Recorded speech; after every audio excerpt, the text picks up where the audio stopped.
Libro. Dioses de Marte. Escrito por Edgar Rice Burroughs. Capítulo 21. Entre olas y llamas. Los informes de Yent me convencieron de que debía proceder sin tardanza y llegar sin demoras al templo de Isius antes de que las fuerzas mandadas por Tars Tarkas lo asaltaran al amanecer. Una vez más allá de sus aborrecidos muros, quizá pudiera arrollar a la guardia de la diosa y librar a mi amada princesa de su cautiverio, sacándola de su encierro, puesto que en ese momento dispondría detrás de mí de medios apropiados para ello. En cuanto Cartoris y los otros se reunieron conmigo, empezamos el transporte de nuestros hombres por el pasadizo sumergido a la boca del túnel que va desde el estanque del submarino al recinto del templo en la parte que éste tiene dentro del agua. Se necesitaron varios viajes, pero finalmente todos volvimos a juntamos, sanos y salvos, para dar comienzo a la decisiva empresa.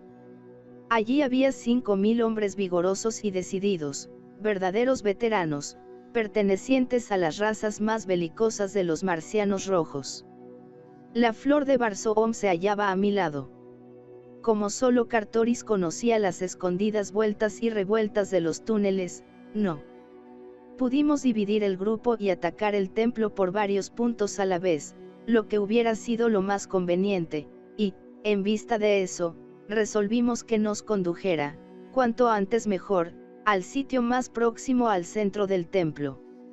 Cuando estábamos a punto de abandonar el estanque para entrar en los corredores, un oficial me llamó la atención acerca de las aguas en las que flotaba el submarino. Al principio me parecieron sencillamente agitadas por el movimiento de un cuerpo de gran tamaño existente debajo de su superficie, y enseguida pensé que otro submarino subía del fondo para perseguirnos, pero luego observamos que el nivel de las aguas se elevaba, si no con extraordinaria rapidez, sí incesantemente, y que pronto sobrepasaría los bordes del estanque para inundar el suelo de la cueva. Tardé algún tiempo en comprender la terrible importancia de aquel imprevisto incidente. Cartoris fue el primero que se dio cuenta por completo de la situación, con las causas y los motivos que lo ocasionaban. «Deprisa», exclamó. «Si malgastamos el tiempo estamos perdidos. Las bombas de Omean han cesado de trabajar. Quieren cogernos como a ratones en una ratonera. Debemos ganar los pisos inferiores de los subterráneos antes que las aguas, o no lo conseguiremos nunca. Vamos. Muestra el camino, Cartoris. Te seguiremos». Obedeciéndome, el joven saltó a uno de los corredores, y en columna de 2 los soldados le siguieron en buen orden, penetrando cada compañía en el túnel, dirigida únicamente por su duaro capitán. Aún no había abandonado la última compañía la estancia, cuando el agua llegaba ya a los tobillos de mis hombres, los cuales empezaban a dar señales de impaciencia.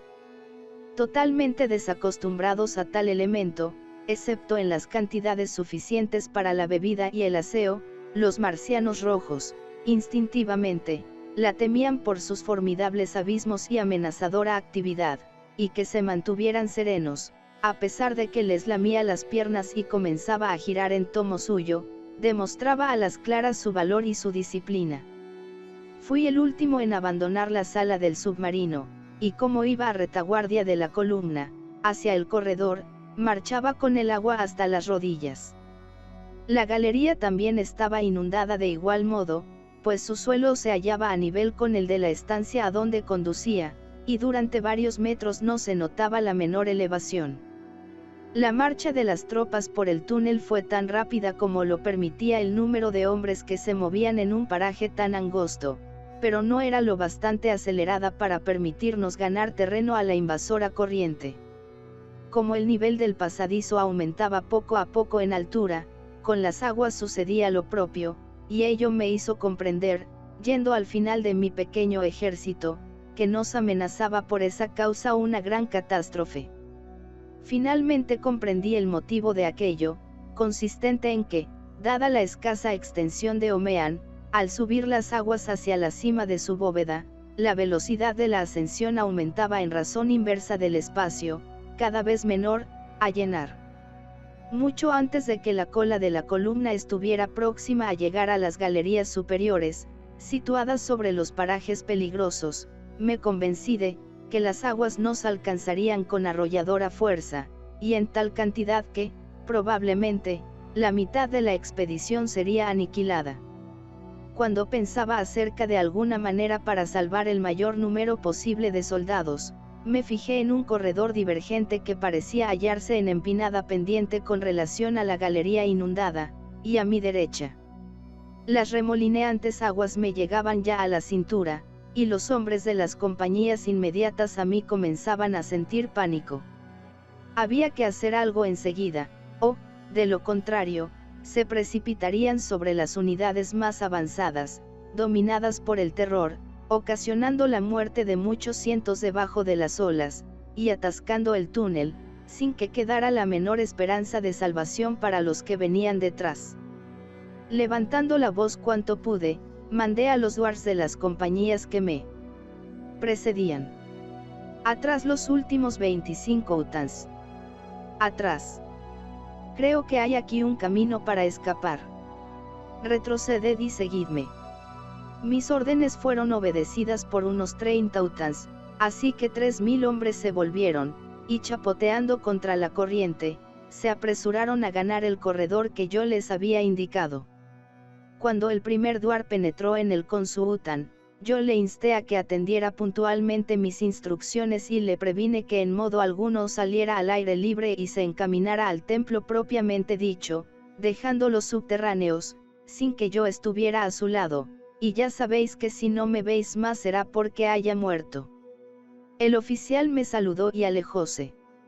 Los soldados desfilaron rápidamente ante mí y entraron en la galería divergente que yo esperaba les conduciría a la salvación. El agua me llegaba al pecho.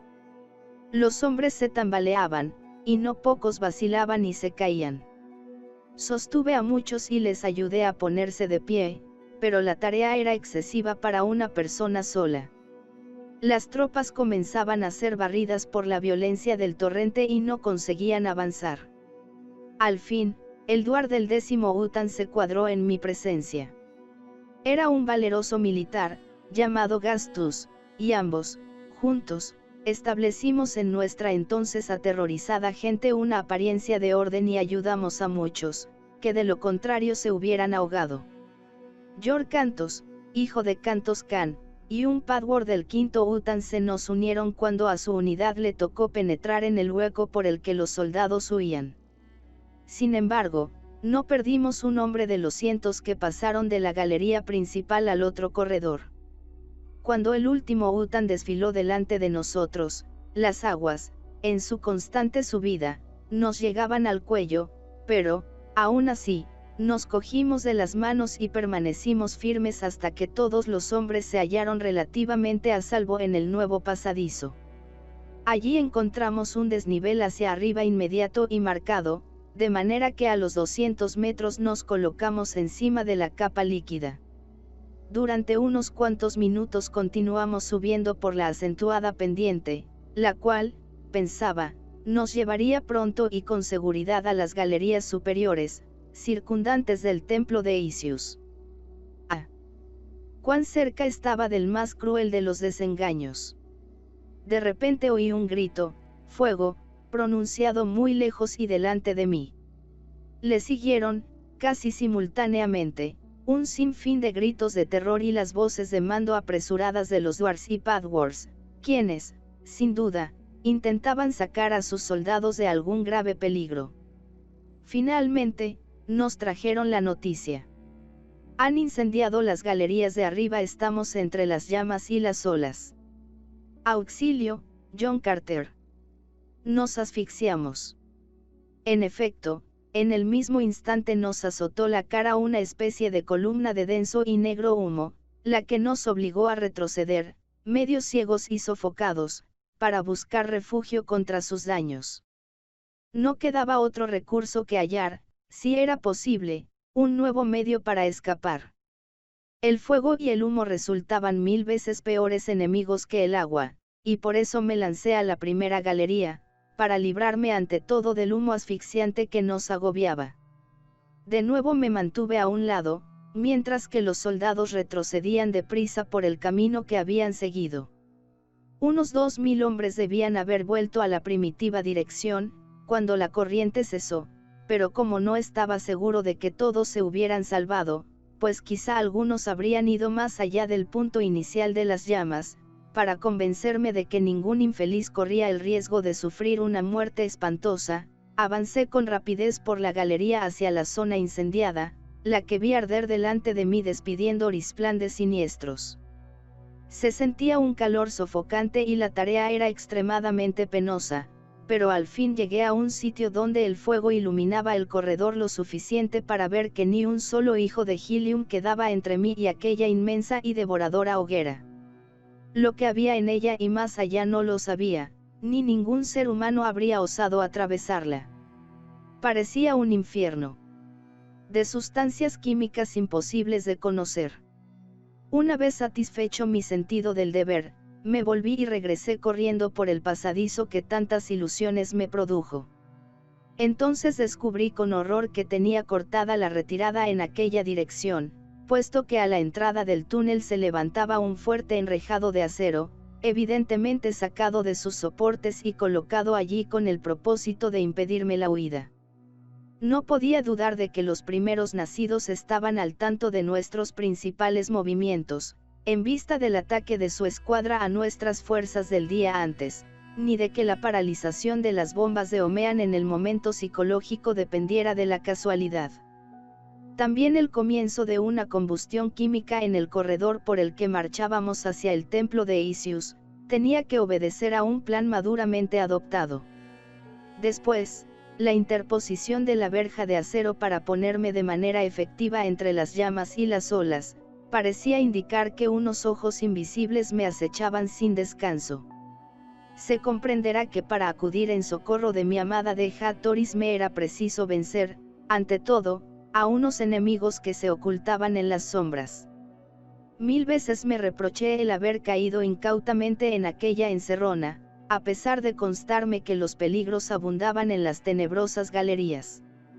Entonces juzgué que hubiera sido mucho mejor conservar las fuerzas intactas y dar un asalto concertado al templo por el lado del valle, confiando a la suerte y a nuestra gran habilidad combatiente la derrota del ejército negro y la consiguiente liberación de mi Deja Toris.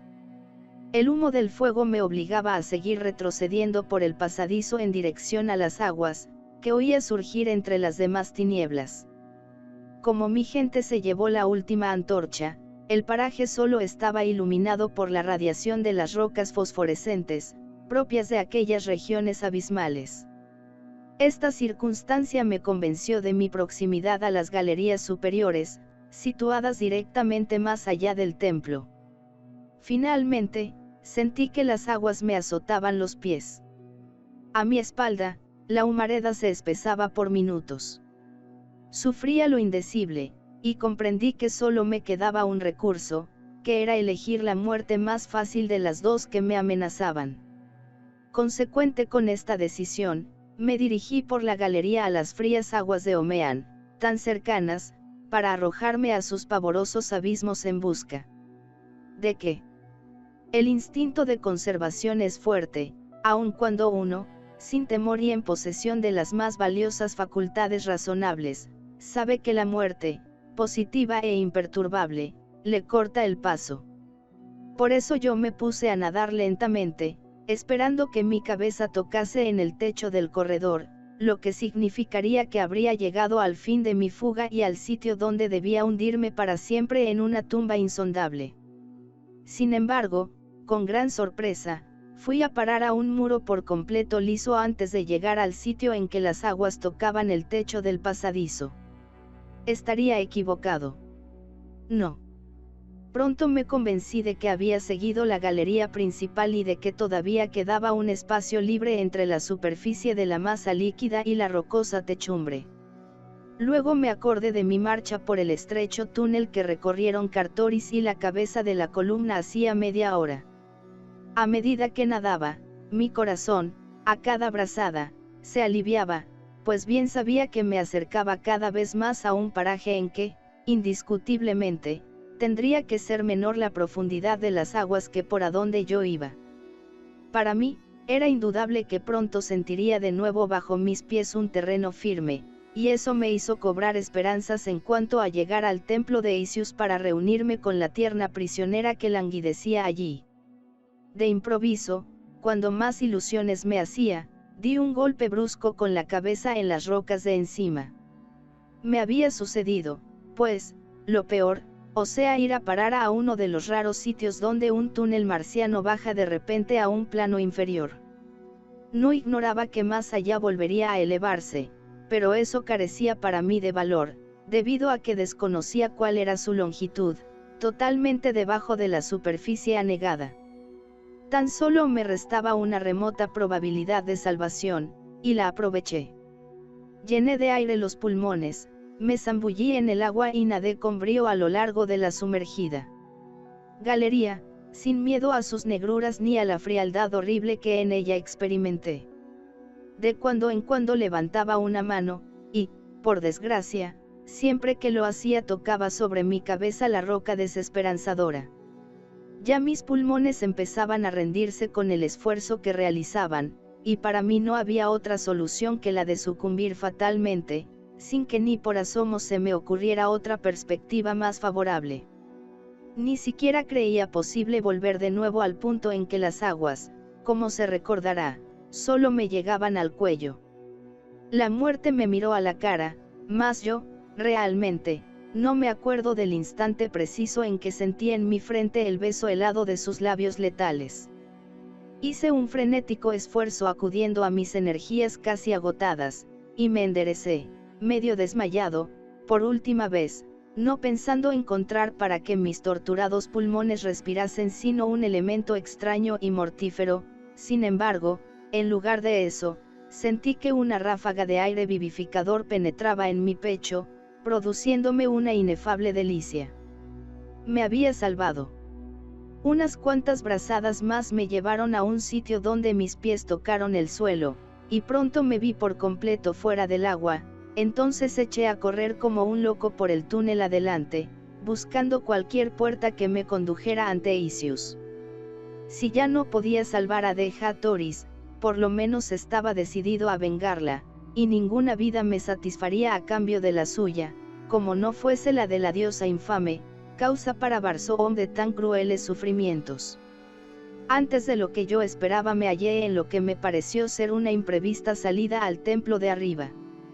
Estaba en el lado derecho del pasadizo, y probablemente se llegaría por ella a varias entradas del edificio. Para mí tanto valía un camino como otro. ¿Acaso sabía yo a dónde se iba por ninguno de ellos?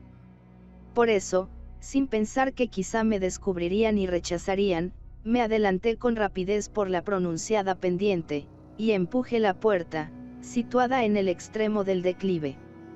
Esta cedió lentamente, y antes de que hiciera más resistencia me lancé a la habitación inmediata. Aunque todavía no amanecía, la estancia se hallaba iluminada brillantemente. Su único ocupante descansaba tendido en un lecho de corta altura junto a la pared opuesta a la puerta, y aparentemente dormía. Por las colgaduras y el suntuoso mobiliario del aposento, creí que éste pertenecía a alguna sacerdotisa o tal vez a la misma Isius. Tal pensamiento activó la circulación de la sangre en mis venas. Ah, si la fortuna se me mostraba tan propicia y me ponía en las manos sola e indefensa, a la aborrecible y engañadora vieja. Con aquel rehén nada me sería imposible en lo sucesivo. Sigilosamente me acerqué de puntillas a la persona acostada. Avancé hacia la durmiente con gran cautela, pero solo había cruzado la mitad de la sala, cuando el bulto se movió y se puso en pie, mirándome, al ir a arrojarme sobre él. Al principio se reflejó una expresión de terror en las facciones de la mujer, y luego sustituyeron al miedo la incredulidad, la esperanza y la gratitud. El corazón me saltaba del pecho y las lágrimas me llenaban los ojos cuando me dirigí a la dama en cuestión. Las palabras que debieron ser ecos de mi alegría y brotar de mi boca cual un torrente impetuoso, quedaron ahogadas en mi garganta. Sí, abrí los brazos y en ellos recogí, desfallecida, a mi adorada Deja Toris, señora de Helium. Capítulo 22. Victoria y derrota. John Carter. John Carter, sollozó mi amada apoyando en mi hombro su bellísima cabeza, aún ahora apenas creo lo que mis ojos están viendo. Cuando la joven Tubia me dijo que habías vuelto a Barsoom la oí sin creerla, porque me pareció que tal felicidad sería imposible para quien, como yo, llevaba sufriendo en la soledad y el silencio 10 largos años.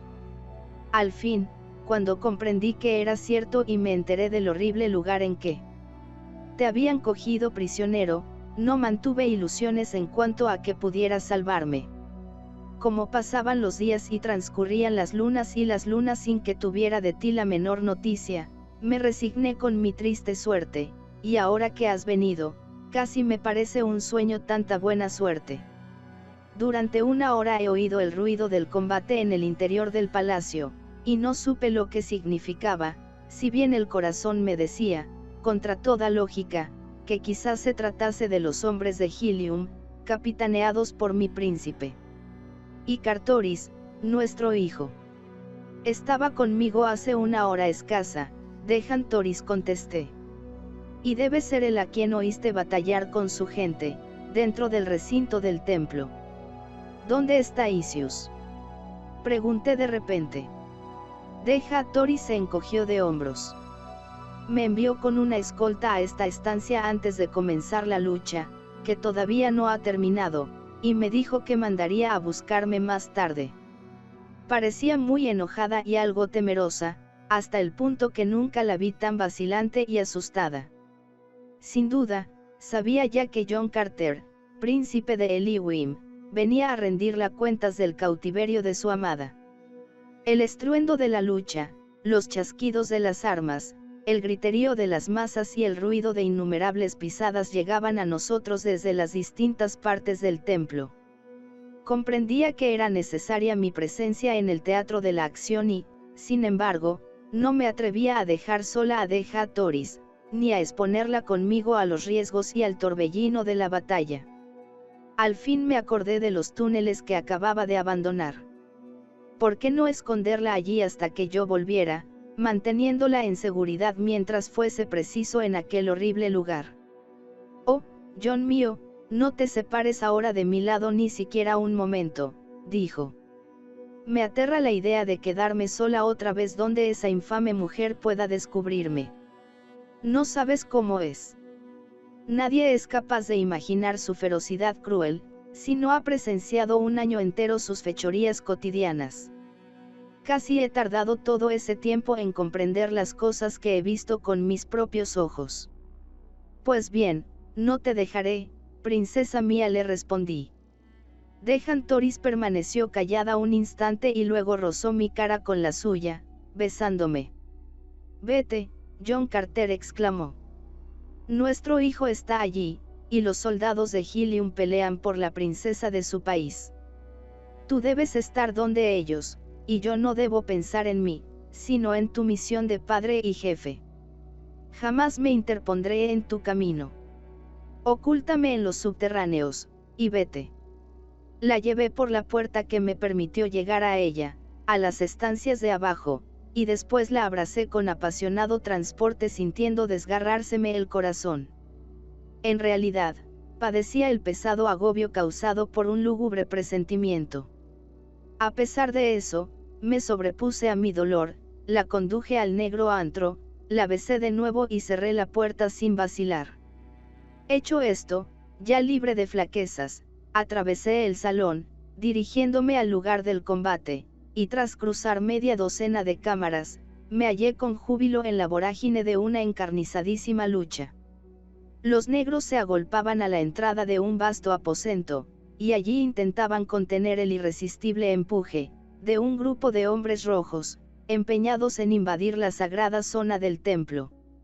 Dado el sitio de donde yo procedía, me encontré detrás de los negros, y sin pararme a calcular su número, ni lo insensato de mi decisión, me arrojé contra ellos por retaguardia, esgrimiendo con furia mi larga e invencible espada. Al tirarles la primera estocada exclamé en voz alta, por Helium, y luego descargué tajos a un lado y otro, sobre los sorprendidos guerreros, mientras que los rojos, alentados por el sonido de mi voz, redoblaron sus esfuerzos, gritando con entusiasmo: «John Carter. John Carter». En efecto, antes de que los negros se repusieran de su pasajera confusión fueron arrollados, penetrando los míos en el aposento asaltado y defendido con fiera resistencia. El combate que se entabló a continuación merecería que lo relatara un inspirado cronista, pues los anales de Barsoom, pese a la inhumana fiereza de sus combativas razas, no registraron hasta entonces una página tan sangrienta. 500 hombres rojos y otros tantos negros se despedazaron aquel día en unos cuantos metros de terreno. Nadie clamaba piedad, ni la mostraba, y peleaban como por común acuerdo, como para determinar de una vez para siempre su derecho a la vida con arreglo a la ley de la supervivencia del más fuerte. Me pareció que todos sabían cómo del resultado de la batalla dependía definitivamente las relativas posiciones en Barsoom de las dos razas rivales. Fue un desafío de lo viejo y lo nuevo, pero ni por un momento me inspiró dudas la solución del conflicto.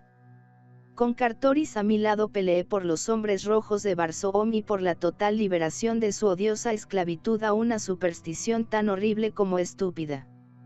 Nos movimos yendo y viniendo por el aposento teatro de la lucha, hasta que la sangre nos llegó a los tobillos y los cadáveres de los guerreros que caían formaron montones, sobre los que no subíamos con frecuencia. Fuimos a las grandes ventanas, desde las que se dominaban los jardines de Isius, y contemplamos un espectáculo que trajo a mi alma una oleada de exaltación. «Mirad. Mirad, primeros nacidos», grité. La lucha cesó un instante, y todos los ojos se volvieron a la par en la dirección indicada por mí. Los negros vieron entonces lo que jamás un primer nacido supuso que ocurriría. A través de los jardines, de lado a lado, había una ondulante línea de tropas negras, mientras que más allá, y obligándola a retroceder incesantemente, una gran horda de guerreros verdes, montados en salvajes toads, lanzaba sus gritos de guerra. Cuando nosotros los observamos, un caudillo, más fiero y bárbaro que los suyos, venía al frente cabalgando desde la retaguardia, y, cuando ocupó su puesto de jefe, dio con voz de trueno una orden a su terrible legión. Era Tars Tarkas, Yedak de Tark. Mi valiente amigo enristró su lanza de metal, de 20 metros de largo, y los tarqueños le imitaron, lo que interpretamos que era la señal de carga. 100 metros separaban a los verdes de la línea negra. A otra exclamación del gran Tark, y con un grito salvaje y aterrador, los guerreros verdes cargaron. Al principio los soldados de Isius se mantuvieron firmes, pero aquello duró poco y las indomables bestias, guiadas por sus temibles jinetes, pasaron por encima de ellos. Detrás de la caballería entraron en acción los utans de la infantería roja.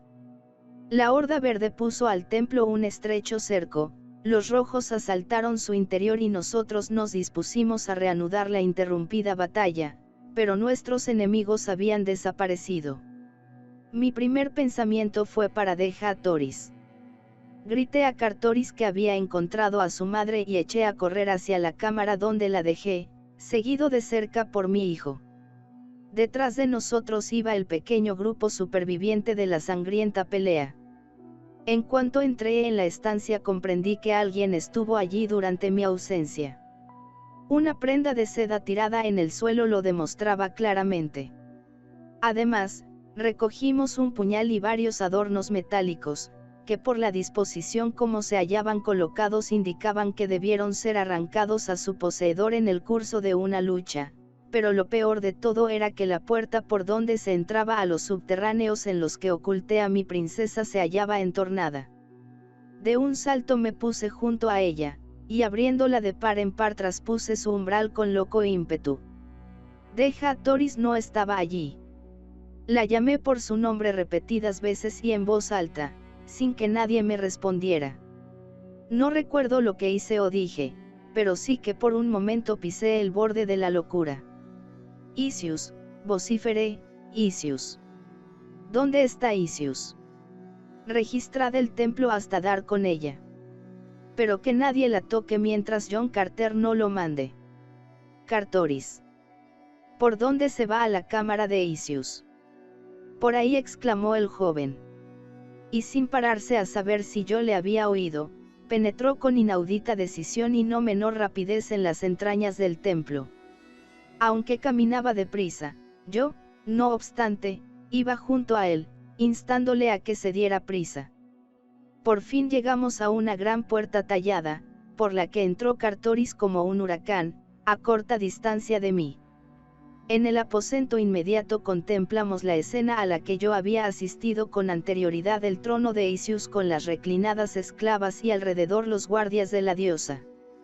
Los soldados ni siquiera tuvieron tiempo para rechazarnos, porque nuestra acción contra ellos fue aniquiladora. De un solo tajo partí a dos de las primera fila y luego, a causa del peso y la aceleración de mi cuerpo, pasé a través de las dos líneas restantes y salté al estrado, poniéndome delante del lujoso trono de Sorapo. La repulsiva criatura que lo ocupaba lanzó un grito de terror e intentó huir y meterse en una trampa existente detrás de ella, pero aquella vez no me dejé burlar por tan ridículo subterfugio, y antes de que se levantara la sujeté por un brazo. Vi entonces que la guardia iniciaba desde todos los lados una acometida combinada para prenderme, mas yo desenvainé mi puñal y, apoyando su punta en el pecho de la vieja, ordené a los negros que se detuvieran. Atrás, rugí atrás. En cuanto alguien ponga su pie en esta tarima, clavaré mi daga en el corazón de vuestro ídolo. Mis enemigos vacilaron brevemente. Después un oficial dispuso que retrocedieran, y en aquel instante penetraron en el salón del trono, procedentes de las galerías exteriores, más de 1000 rojos mandados por Cantos Can, Jorbastus y Sodar. Los de Gilium acudían presurosos a protegernos. ¿Qué ha sido de Deja Toris? Pregunté al ente miserable caído en mi poder. Isius dirigió en torno suyo una mirada aviesa para abarcar la situación en que se hallaba, y creo que en el primer momento no se hizo cargo por completo de la realidad de las circunstancias, o sea que el templo había sido tomado por asalto por los hombres del otro mundo.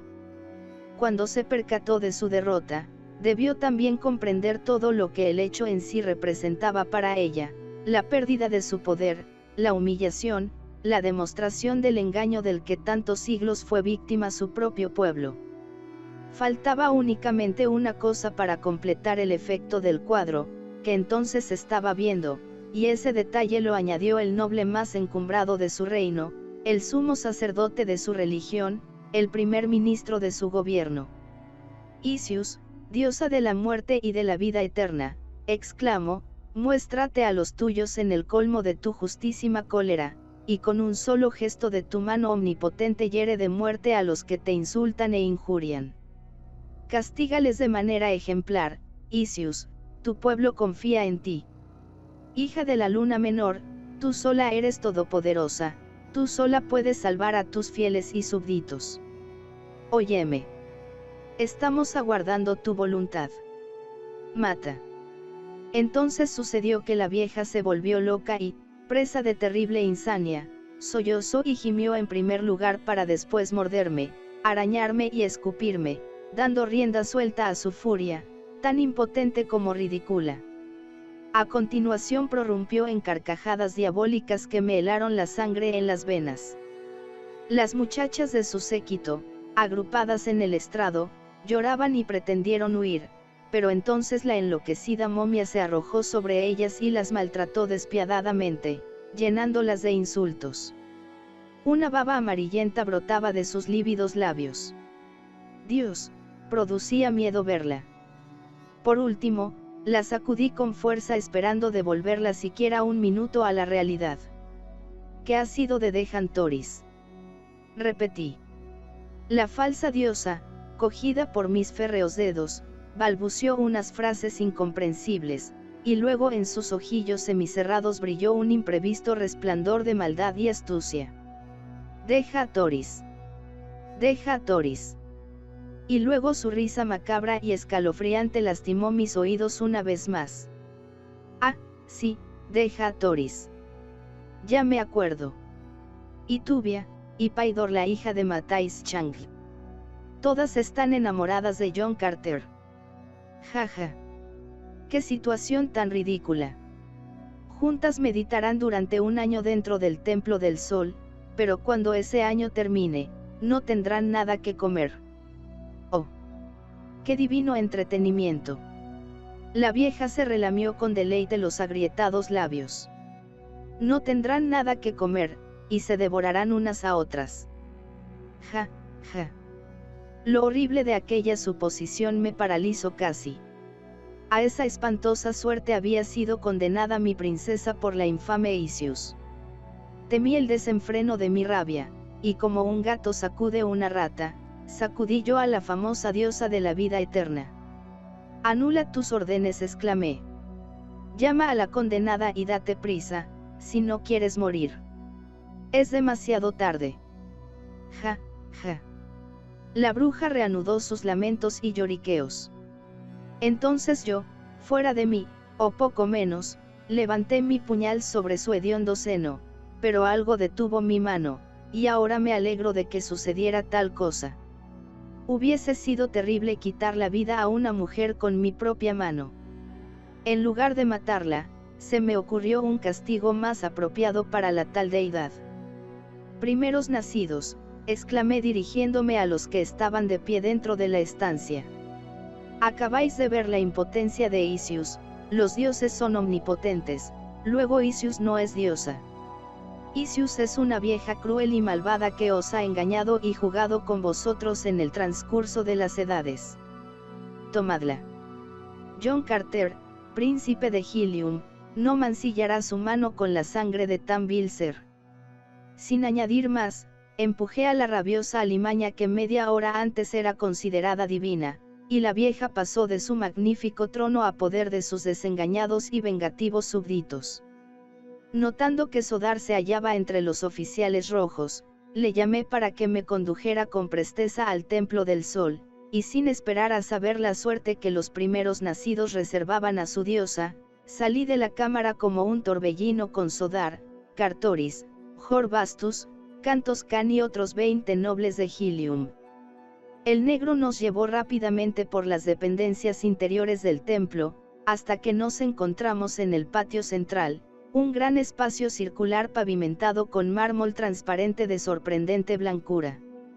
Ante nosotros se alzaba un edificio dorado, cubierto de maravillosos y exquisitos dibujos e incrustado de diamantes, rubíes, zafiros, turquesas, esmeraldas y otras 1000 desconocidas gemas de Marte, que aventajan en hermosura y pureza de luces a las más estimadas piedras preciosas de la tierra.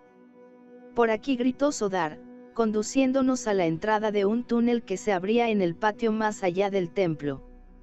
Precisamente a punto de penetrar en el subterráneo, oímos un ruido sordo y prolongado, procedente del sitio que acabábamos de dejar, y enseguida un oficial rojo, Yor Cantos, Padward del quinto Utan, salió por una puerta inmediata, dando voces de alarma. «Deteneos. Los negros han incendiado el templo», decía. «Está ardiendo por los 4 costados, apresuraos a llegar a los jardines de fuera, o de lo contrario pereceréis sin remedio». Mientras hablaba, observamos que el humo penetraba por la docena de ventanas correspondientes al emplazamiento del Templo del Sol, y que a lo lejos, sobre el minarete más alto de la morada de Isius, se alargaba un alarmante penacho también de humo. «Atrás. Atrás», grité a los que me acompañaban. «Sodar, indícame el camino, y vete. Yo solo llegaré a donde esté mi princesa». «Sígueme, John Carter», me contestó Sodar, y sin aguardar mi respuesta se internó en el túnel situado a nuestros pies. A su saga, y pisándole los talones, recorrí media docena de galerías a cual más lóbrega, y por fin fuimos a parar a un cuarto de piso llano, situado en el extremo de un corredor más ancho que los anteriores. La estancia en cuestión se hallaba brillantemente iluminada. Unos gruesos barrotes nos impidieron continuar, y tras ellos contemplé a mi adorada princesa con Tubia y Paidor. Cuando ella reparó en mí, se precipitó al obstáculo que nos separaba. Ya el aposento había empezado a ejecutar su lento movimiento giratorio, de modo que un trozo de la abertura en la pared del templo estaba opuesto al extremo enrejado del corredor. Poco a poco se iba cerrando el intervalo y faltaban muy escasos instantes para que se cerrase del todo, a continuación de un pequeño crujido. Esto equivalía a que, durante un largo año varsomiano, el aposento realizaría su lento movimiento de rotación, hasta que, cumplido el plazo fatal, el hueco del muro volviese a coincidir con el extremo del pasadizo. Pero entretanto, ¿qué cosas tan horrendas sucederían en la celda? Sodar, exclamé, no es posible parar este espantoso mecanismo. No hay nadie que posea el secreto de estos barrotes infernales. Temo que no, mas no por eso dejaré de hacer cuanto esté a mi alcance. John Carter, espérame aquí. Apenas se fue me acerqué a la verja para hablar con Deja Toris y estrechar sus queridas manos, y así permanecimos acariciándonos hasta el último momento. Tubia y Paidor se aproximaron a nosotros, pero cuando la primera comprendió nuestro deseo de soledad se retiró discretamente. No así la hija de Matais Chang. John Carter me dijo, esta será la última vez que verás a cualquiera de nosotras. Dime que me amas y moriré feliz. Yo solo amo a la princesa de Helium, repliqué con sencillez. Lo siento, Paidor, pero ya lo sabes hace mucho tiempo. La Tern se mordió los labios y se alejó de mi lado, no sin echar a Deja Toris una mirada de furibundo rencor. Desde entonces se mantuvo algo distanciada, aunque no tanto como yo lo hubiera deseado, puesto que ansiaba conversar en privado con mi incomparable bien amada antes de volver a perderla, quizá para siempre. Un breve rato permanecimos de pie, hablando en voz baja, y a cada minuto iba haciéndose más pequeña la abertura del muro. Pronto, ni siquiera tendría la extensión suficiente para contener la esbelta figura de Deja Toris. Oh, porque Sodar no se daba prisa. Sobre nosotros oímos los amortiguados ecos de un gran tumulto producido por una multitud de negros, rojos y verdes, huyendo del fuego que consumía al templo. Una bocanada de aire nos trajo de arriba un humo negro que nos cegó momentáneamente. La humareda aumentó en densidad, mientras esperábamos a Sodar. De pronto sonaron unos gritos en el extremo del corredor, y unas pisadas de gente que venía corriendo. «Retírate, John Carter, retírate», gritó una voz, «hasta las galerías están ardiendo». En un momento surgieron del humo 12 hombres, que se colocaron a mi lado. Eran Cartoris, Cantoscan, Jorbastus y Sodar, con unos cuantos nobles que me habían seguido al patio del templo. «No hay esperanza, John Carter, no hay esperanza», exclamó Sodar. «El que tiene las llaves ha muerto y las llaves no las hemos encontrado en su cadáver. Nuestra única misión es sofocar el incendio y confiar a la suerte volver a ver viva y sana a la princesa dentro de un año. He traído suficientes provisiones para su sustento, y cuando la hendidura se haya cerrado herméticamente, el humo no podrá penetrar por ella. Démonos prisa a apagar el fuego, y creo que la salvaremos de perecer». «Idos si queréis y llevaos a los demás», repliqué. «Yo me quedaré aquí al lado de mi princesa hasta que la compasiva muerte me libre de esta angustia fatal. La vida es para mí una carga». Mientras yo hablaba, Sodar estuvo echando un gran número de conservas a la celda giratoria. Un instante después, la hendidura no midió más en cuanto a anchura que un par de centímetros. Deja Toris se mantuvo junto a ella todo lo que le fue posible, murmurando palabras de aliento y consuelo, e instándome a que la salvara.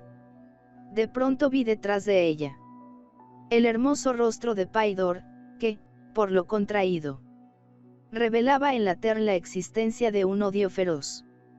Nuestras miradas se cruzaron y ella me dijo: «No pienses, John Carter, que se desprecia con tanta facilidad el amor de Paidor, la hija de Matais Chang, ni esperes volver a estrechar entre los brazos a tu deja Toris. Aguarda, aguarda el término del año que ahora comienza, y sabe que cuando el ineludible plazo haya terminado, serán los labios de Paidor los que te den la bienvenida y no los de la princesa de Helium. Mira. Tu amada va a morir. En efecto, sin concluir de pronunciar las odiosas frases, Paidor levantó un puñal con ánimo de cumplir su amenaza, pero entonces sucedió una cosa inesperada. Tubia intervino, y cuando el arma mortífera iba a caer sobre el pecho indefenso de la reina de mis amores, la abnegada doncella se interpuso entre ambas. Una cortina de espeso humo nos impidió asistir a la tragedia que se desarrollaba dentro de la celda, pero finalmente escuchamos un grito de espanto y un quejido de dolor. Sin duda había habido una víctima. El humo se desvaneció, pero ya estaba cerrada del todo la misteriosa abertura, sustituida por una blanca pared. Durante un año entero, que a mí me parecería una eternidad, la horrible estancia ocultaría su secreto a los ojos de los hombres. Mis amigos quisieron llevarme de allí. Dentro de un minuto será demasiado tarde, dijo Sodar. Tenemos, en realidad, muy escasas probabilidades de salir con vida a los jardines externos. He ordenado que se paren las bombas, y de aquí a 5 minutos las galerías estarán inundadas. Si no queremos morir ahogados como ratones en una trampa, debemos salir deprisa y atravesar a toda prisa el templo incendiado. Idos repetí y dejadme morir en este rincón al lado de mi princesa, sin la que para mí no hay felicidad en el mundo. Cuando saquen su cuerpo de este horrendo lugar, transcurrido el plazo fatal, aquí se hallará esperándole el cadáver de su señor. De lo acontecido después solo conservo un confuso recuerdo. Recuerdo vagamente como si hubiera luchado con mucha gente que se apoderó de mí y me transportó a la fuerza. Realmente no sé nada, y jamás he pretendido preguntarlo. Además, nadie de los que estuvieron allí aquel día desea excitar mi tristeza aludiendo a los hechos que tan honda herida han causado en mi corazón. Ah, si yo pudiera conocer la verdad exacta, qué carga más espantosa me quitaría de los hombros. Vano deseo, puesto que el tiempo únicamente nos dirá cuál fue el pecho atravesado por la daga de la asesina. Fin.